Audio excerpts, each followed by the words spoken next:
Beginning in 2006, I began conducting comprehensive interviews with medical professionals, Chinese law enforcement personnel, and over 50 refugees from the Laogai system in order to piece together the story of how mass harvesting from prisoners of conscience evolved in China.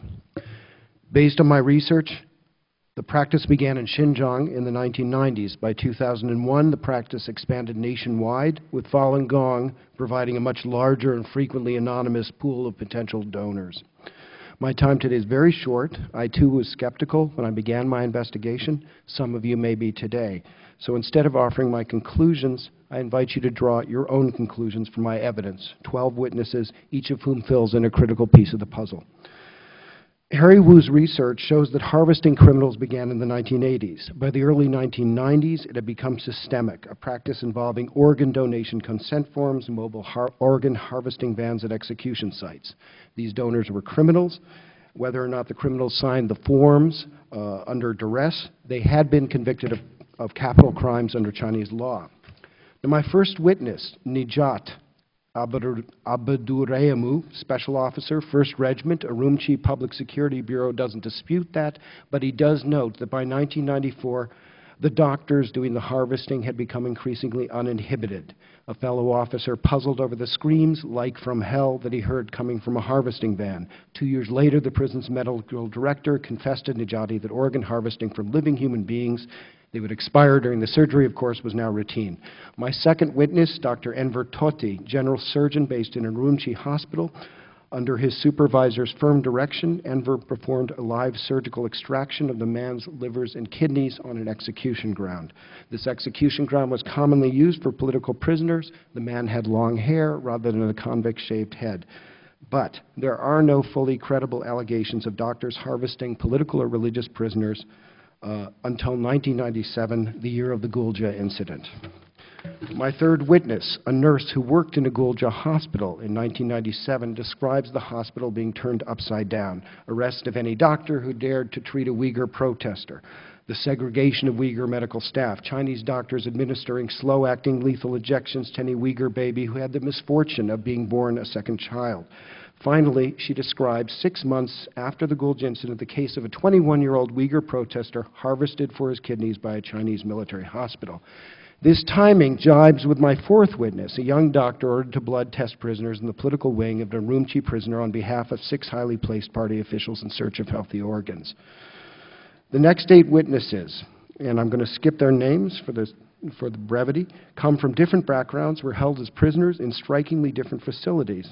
Yet they all had 2 things in common. They're all practitioners of Falun Gong, and they were all given strikingly similar medical exams. The doctor would draw a large volume of blood, then a chest x-ray, then a urine sample, probing of the abdomen, in most cases a close examination of the corneas. Did the doctor ask any of them to trace the movement of his light? Did he wiggle his fingers to check their peripheral vision? No, only the corneas, nothing involving brain function.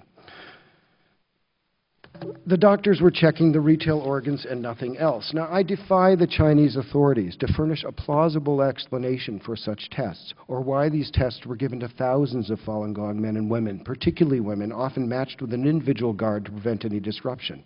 Why were there special buses arranged to take Falun Gong practitioners away after extensive blood testing? Or why, as time progressed, Eastern Lightning Christians or Tibetan activists were given the same exams? Now, I can't supply a death count for those groups, but I estimate that 65,000 Falun Gong were murdered for their organs from 2000 to 2008. Given my time limitations here, I request that you include my recent chapter on state organs, which explicitly explains the methodology behind that number, along with 2 articles, China's Gruesome Organ Harvest and the Xinjiang Procedure, in the record of today's hearings. Anyone who reads this material will quickly grasp the obvious. The demand for the harvesting of political prisoners came not from triads, but aging party cadres. China is a surveillance state. It is aimed at observing party members and the military. Wang Lijun himself was given an award for medical innovation in organ harvesting, so Party Central knew about this. This was state-run, and any reader will quickly grasp why the Quit the Party movement cannot be a Reform the Party movement. Ultimately, my writing and my testimony cannot do justice to these 12 witnesses. But I can report one thing with certainty. Every one of these witnesses that I mentioned has consented to testify openly before this committee. Now, the fact is, These witnesses have begun to realize their strength in the collective narrative and end transparency, particularly in the West, and particular if the U.S. government facilitates this transparency. Sadly, little support has come forward in the 6 years since these first allegations have surfaced. Much more evidence has accumulated since that time, but our government has done little. So I believe a tragedy is being played out even in this hearing today. For in the final analysis, these witnesses are the men and women who should be sitting in this chair today, not me.